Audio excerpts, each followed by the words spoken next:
Bom dia, boa noite. Shavuot Tov, uma boa semana para todos.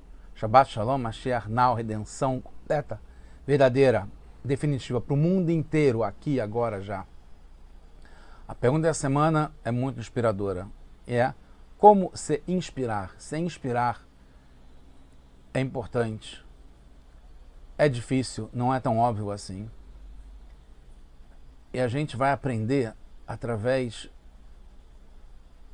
de uma sirá, de um discurso do Rebbe de Lubavitch, a mais improvável de encontrar uma inspiração nisso, mas é muito verdadeira, é muito impressionante.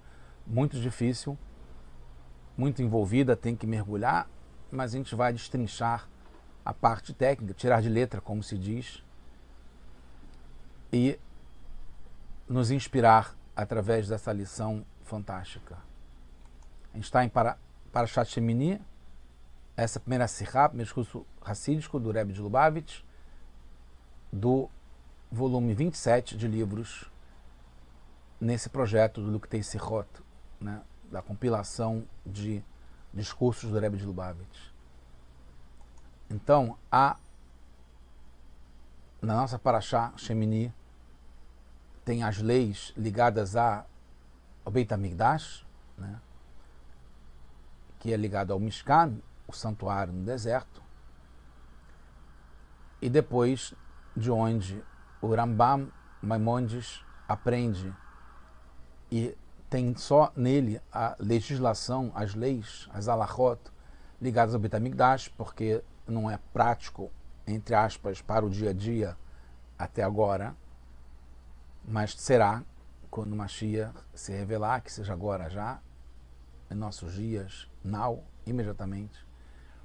A gente vai precisar saber sobre isso. E isso talvez é um motivo que o Rebbe se aprofunde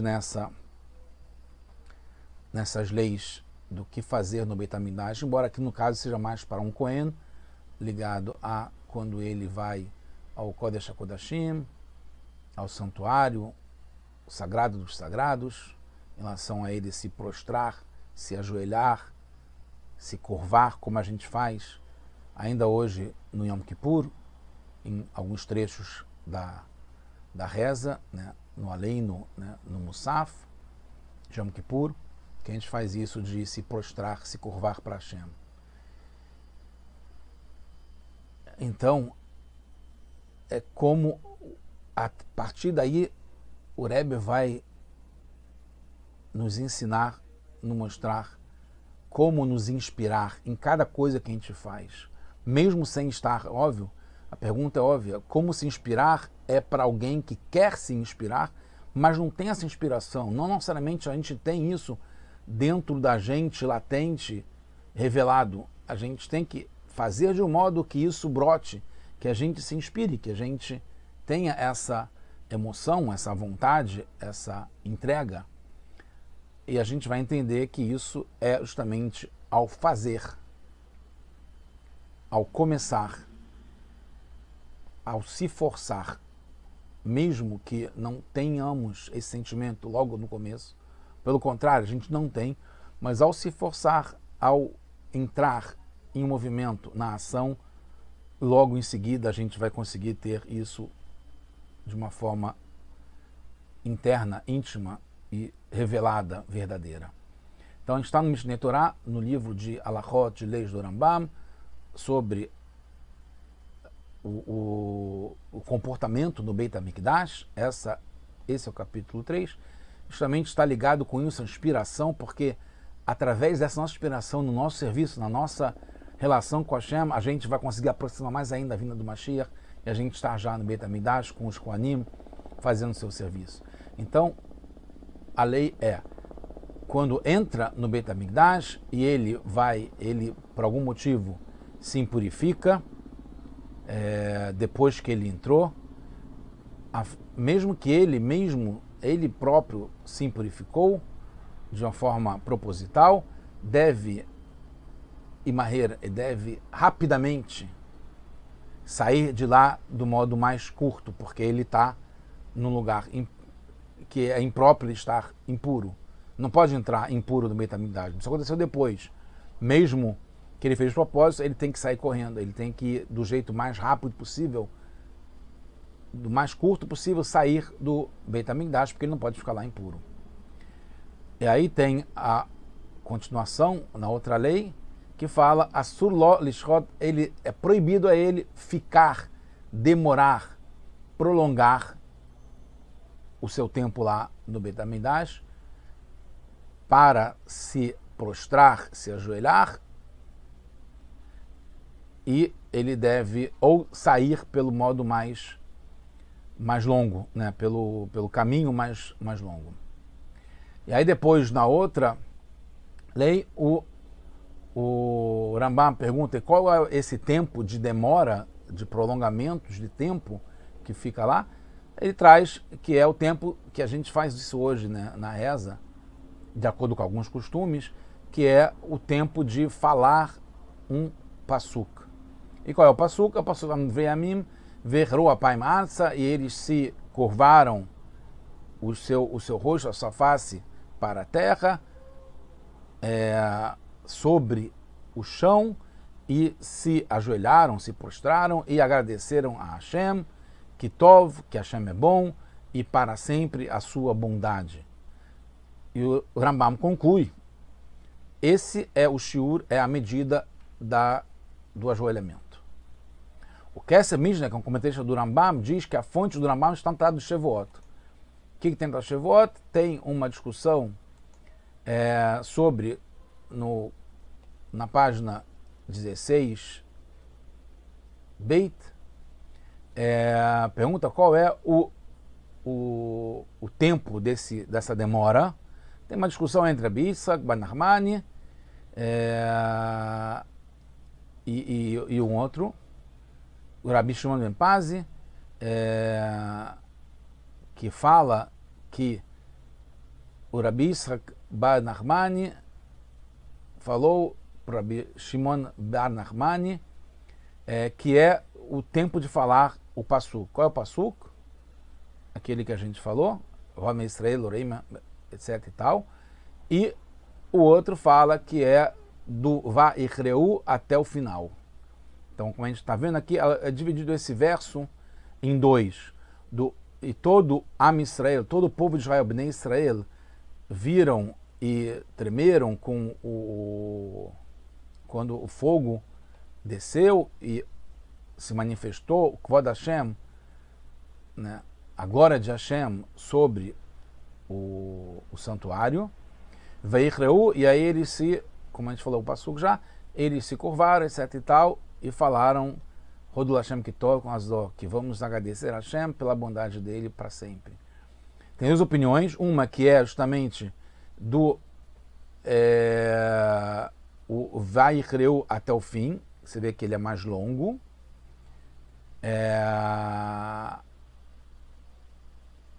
e seria e eu tenho mais rigoroso, que é a edição do Rambam, que é o falar todo o verso, que é mais demorado. Então, falar só daqui até aqui é mais curto do que falar todo o verso, então teria que ser mais rápido poder sair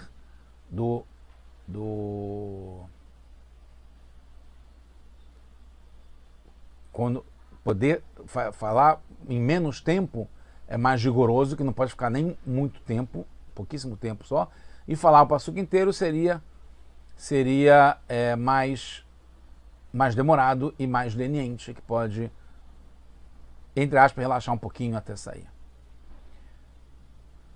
O Kesef Mishnah, comentarista do Rambam, novamente explica que pode ser que o Rambam considere que seja só o verso do Rod Ben Israel até Va'ichreu, que é mais curto ainda do que esse aqui em comparação com o verso inteiro, né? Então a gente tem o verso inteiro, que é o mais demorado, que é mais leniente, tem esse daqui até Va'ichreu, que é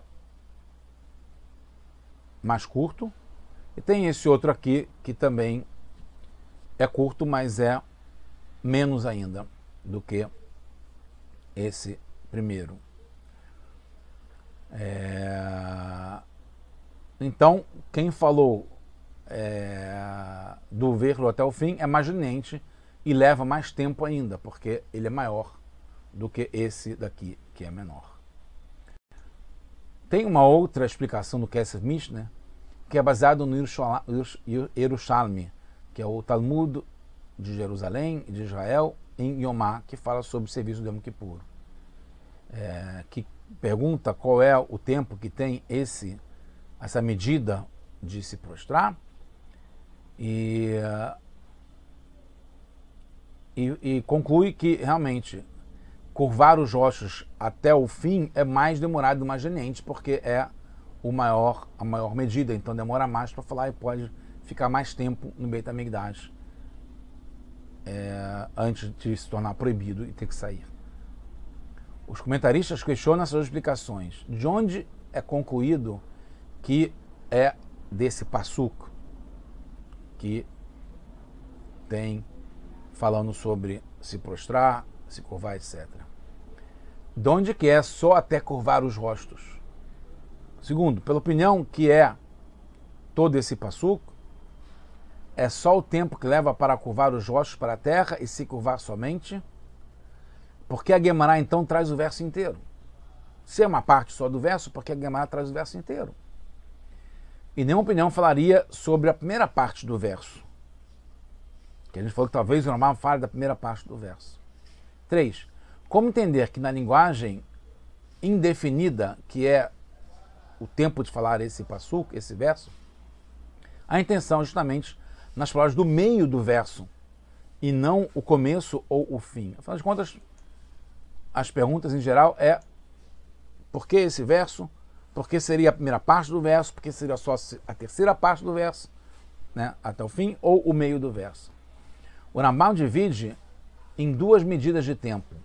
Uma para se curvar, que é sheriá, e outra é de se ajoelhar, que é lestavot, que é se prostrar, como a gente faz na reza de Yom Kippur.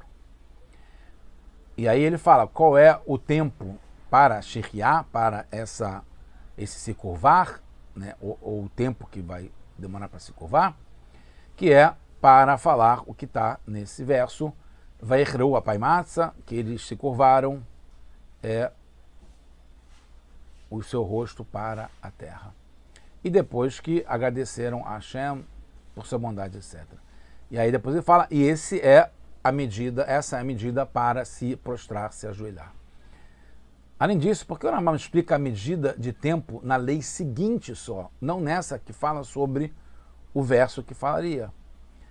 Porque na lei seguinte o Rambam fala, ela estava, etc. Ele não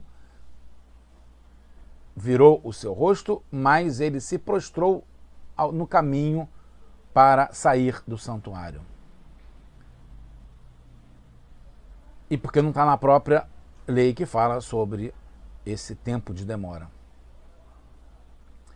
Se o Cohen não se apressou para seu santuário, saindo pelo caminho mais curto, 1, ele demorou, e 2, ele se ajoelhou. E 3, ele saiu pelo caminho mais longo. Aí acontece a proibição. Porque ele, depois que ficou impuro, de algum modo, ele tem que sair logo, vai em marreira, ele tem que se apressar para sair. A proibição de se ajoelhar no santuário, a gente vai chegar logo na conclusão, que é a parte mais importante. A proibição de se ajoelhar no santuário, na hora do Cohen sair, é quando ele demorou mais do que o tempo limite, que define ele assim que sabe sair. Mesmo se ele se ajoelhou na direção externa, quando ele estava saindo, isso não é chamado ajoelhamento. A proibição é por causa da demora, do tempo que ele leva no total, em vez de sair logo pelo caminho mais curto. Ou a proibição é quando ele se ajoelha na direção para frente, interna. E isso, entende-se, de Rava, o sábio Rava na Guemará, assim como está no comentário do Rashi também. Com relação à metade da medida para ter a proibição, qualquer proibição tem uma proibição que é metade da medida. A lei é como Rabi Yohanan, que fala que é uma proibição da Torá. Quando metade na quantidade. Comeu, né, tem uma medida mínima para ser proibido comer no jejum de Yom Kippur.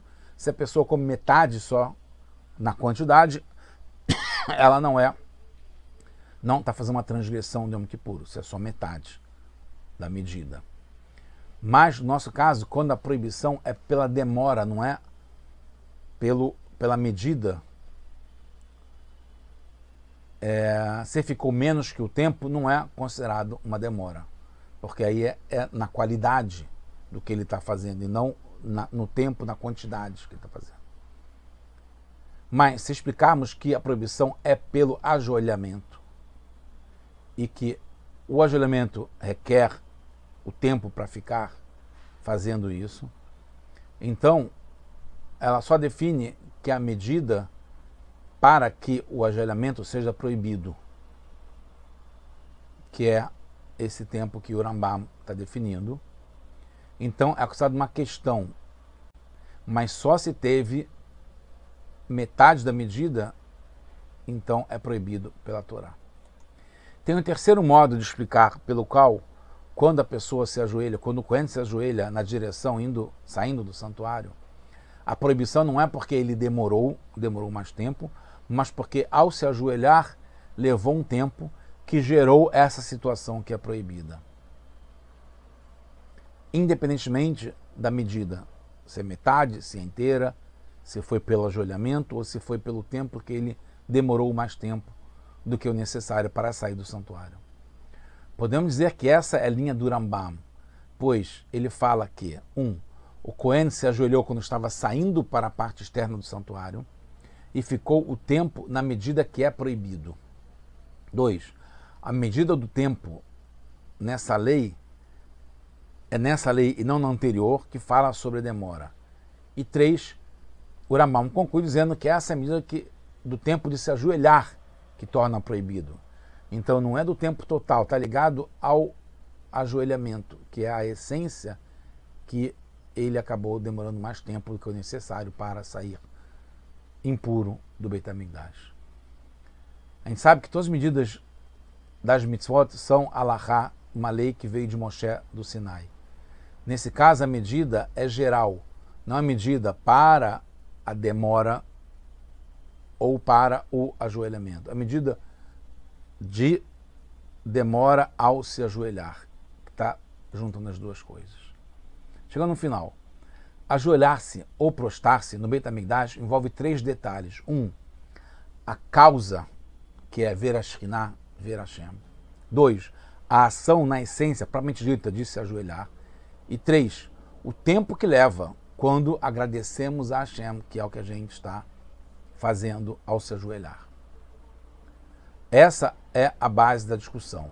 Se a medida de tempo para o ajoelhamento, para se prostrar para Hashem, depende do tempo que leva para isso, do começo até o final, que inclui a causa para se ajoelhar, o ato de se ajoelhar e o motivo, o significado para se ajoelhar.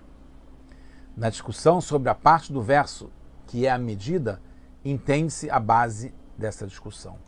Porque esse verso que a gente falou, que é a base do Rambam, é dividido em 3 partes. Todo Bnei Israel, todo o povo viu quando o fogo desceu, eles viram a Shekhinah, viram a glória de Hashem pairando sobre o Mishkan ou Beit HaMikdash. Descreve a causa do ajoelhamento. Eles viram Hashem, viram a Shekhinah. Depois tem o ato próprio do ajoelhamento. Vaichreu apaim artsa, e eles se curvaram com seu rosto para a terra e se ajoelharam. Depois tem o significado e o propósito do ajoelhamento, que é agradecer para Hashem, que Tov Hashem, que Hashem é bom e a sua bondade é para sempre. Se o tempo é o total, que está ligado com o verso inteiro, então é assim que deve ser, porque inclui todo o tempo da demora que o Cohen ficou no Beit HaMikdash. Porque ele viu a Shekhinah, ele fez o ajoelhamento e ele revelou o significado, por que ele está fazendo isso, que é Hudu Hashem Kitov. Então tem que falar tudo, porque engloba tudo. Isso é o completo. Mas se é só ligado ao tempo do ajoelhamento, é só essa parte do meio, que é a parte da ação propriamente dita. E tem a outra parte, que se é o ajoelhamento que é causado pelo tempo que leva, então inclui o final do verso também, que fala do motivo para isso. Para concluir, essa é a diferença também do Bavli para o Yerushalmi. No Bavli fala que é o verso inteiro, que é o completo. E no Yerushalmi fala que é só do meio para o final. Percebemos que a decisão do Rambam não é pela decisão mais leniente, que é a maior parte do verso, que dá mais tempo dele falar até sair, sem precisar ser tão correndo. Não é a que demora menos, mas sim é a parte do verso que engloba o significado da ação, que é se ajoelhar, propriamente dito, a parte material, física, de ação, mesmo sem estar inspirado, e depois o significado que vem, que completa, depois de ter a ação. Essa é a receita da inspiração. Fazer a parte do verso que fala da ação de se olhar. E depois o significado que enriquece e se incorpora na ação, que inclui ainda a ação. O ajoelhamento representa a nossa entrega e anulação para Hashem, a parte fundamental do nosso serviço para Hashem, da nossa vida, nosso dia a dia, o tempo todo. Isso tem 3 níveis. Uma é completa, é o estado da meditação na grandeza de Hashem, ligado à visão de ver Hashem. Nem todo mundo consegue isso. A outra é sem a inspiração, mas com ação simples, que está ligado com a época do exílio, que é só externa, é sem revelação, como está no Tehillim 74, Ototeinu Lorainu, que a gente não viu os seus milagres, não viu os seus sinais, não viu as suas maravilhas que nos inspirou. A gente se ajoelha, se prostra para Hashem, se entrega para Hashem, se diga para Hashem, porque esse é o certo. Mesmo a gente se força para isso, mesmo sem ver, com uma fé pura. E o terceiro modo é que combina os dois, que é a segunda parte do verso e a parte final do verso, que é a ação propriamente dita com a inspiração que surge depois a gente fazer, a gente entrar, botar a mão na massa, entrar em campo, ficar de olho no lance. A gente, no começo, se força, mas no final, nossa alma sente intimamente o agradecimento para Hashem, o reconhecimento, a anulação para Hashem. Isso vale para todos. E que a gente possa já, como o Rebbe conclui, estar vivenciando isso agora, já no Beit HaMikdash com Mashiach, com as nossas ações na prática que a gente fez o tempo todo, que a gente pode ter já o reconhecimento para Hashem de uma forma clara e visível no Beit HaMikdash com Mashiach, agora.